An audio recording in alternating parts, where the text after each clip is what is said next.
সর্বশেষ পরিস্থিতি উনি যেটা জানিয়েছেন যে আগুন নিয়ন্ত্রণে আছে, আগুন 100% নিভে গেছে এরকমভাবে না, নিয়ন্ত্রণে আছে, মানে এখন কন্ট্রোল করা গেছে, কোঅর্ডিনেট করা গেছে।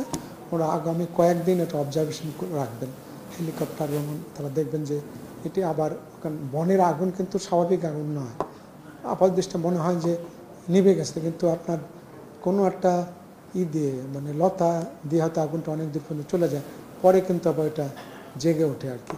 তো বনের আগুন নিভানোর ক্ষেত্রে আপনার সাথে সাথে ডিক্লেয়ার করা যায় না, তো এই জন্য তারা এখন ওখানে ক্লোজ মনিটরিং অবজারভেশনে রাখবেন আগামী কয়েকদিন, তারপর তারা ডিক্লেয়ার করবেন আর না। উনি অবহিত হয়ে উনি সন্তোষ প্রকাশ করেছেন যে কার্যক্রমের ব্যাপারে, কারণ আপনারা জানেন যে ফায়ার সার্ভিসের পুরো টিম ওখানে কাজ করছে, জেলা প্রশাসন, পুলিশ প্রশাসনের, স্থানীয় জনগণ, প্রায় 55 জন ফায়ার সার্ভিসের ফুল টাইম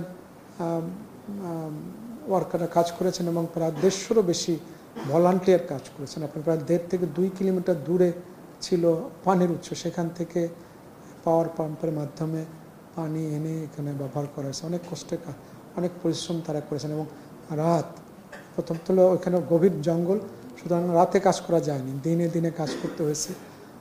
ওখানে তো আরও অনেক রিস্কও ছিল, তাই না?